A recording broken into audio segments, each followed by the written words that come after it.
Ever wonder what it was really like to live in ancient Rome?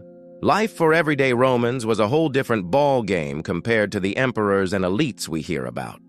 They faced daily struggles while the rich lived in luxury. Let's jump into the fascinating world of Roman life and explore how the rich and poor lived totally different lives. Get ready to dive into the wild side of Rome, from the fancy lives of senators to the tough grind of gladiators.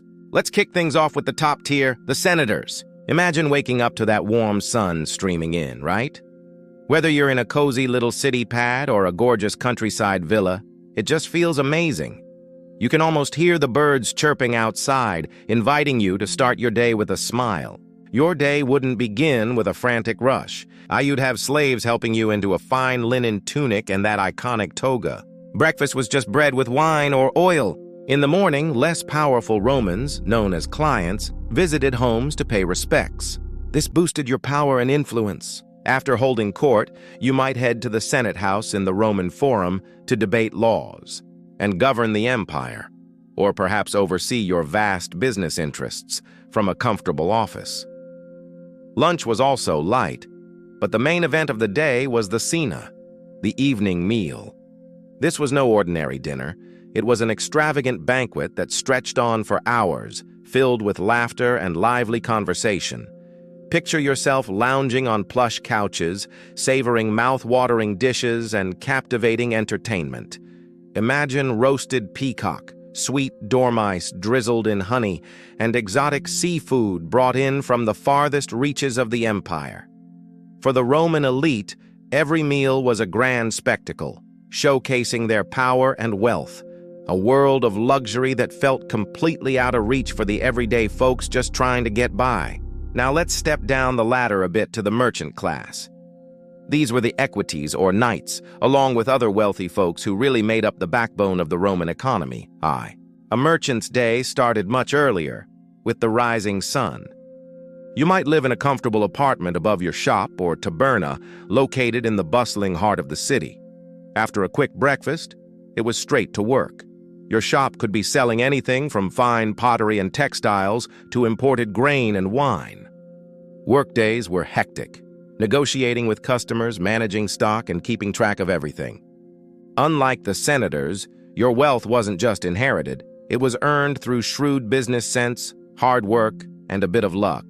Your reputation was everything. In the afternoon, you might visit the public baths. This wasn't just about getting clean. The baths were the social hub of Rome.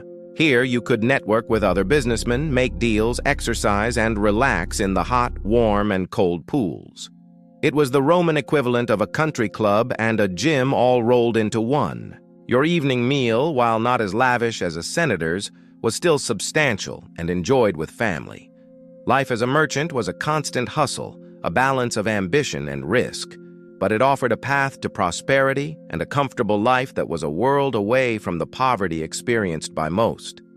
Now we descend into the grim reality faced by the vast majority of Rome's population, the slaves. For a slave in ancient Rome, there was no your day. Your time, your body, and your life belonged to your master. The experience of slavery varied dramatically.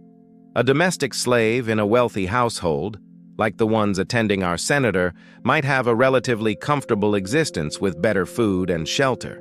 They could be skilled cooks, tutors, or accountants, holding positions of trust. However, for the majority, life was brutal. If you were a farm slave, your day started before dawn and ended after dark. Being a mining slave meant risking cave-ins, lung disease, and a really short life. No personal time or family life unless your master allowed it, plus the constant fear of punishment or being sold away. Slaves had no legal rights. They were property, plain and simple. Their food was basic, often just enough to keep them working, coarse bread, porridge, and maybe some cheap wine. Slaves lived in cramped quarters, facing hard labor, with freedom a rare chance. A sad reminder of inequality in Rome. They were the hidden force behind everything.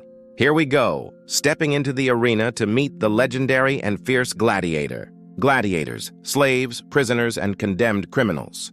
They were simultaneously despised as the lowest of the low and celebrated as rock stars by the Roman public. Their lives were controlled by a lanista, the owner of a gladiator school, or ludus. Gladiators put in serious work every single day, pushing their limits to be the best. They lived in barracks, ate beans, and got the care they needed. After all, a gladiator was a valuable investment. They really put in the sweat and effort, training hard with wooden weapons to nail their techniques.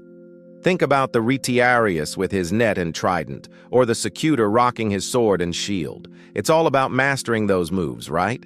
The roar of the crowd, the smell of blood, the fight for survival. It was a spectacle of life and death. Victory could bring fame, prize money, and even the slim chance of winning freedom. But defeat most often meant a public death at the signal of the crowd and the editor of the games. Gladiators had short, tough lives, battling for survival and thrilling the crowd every day. Daily life in ancient Rome was a tale of two cities and many more worlds within them. While some senators are living the good life, many others are struggling, facing tough times, and dealing with violence. It's this complex and often brutal social fabric that makes the Roman world so endlessly fascinating. If you love this trip through history, hit that thumbs up and subscribe for more awesome adventures. Thanks for watching, and we'll see you in the next one.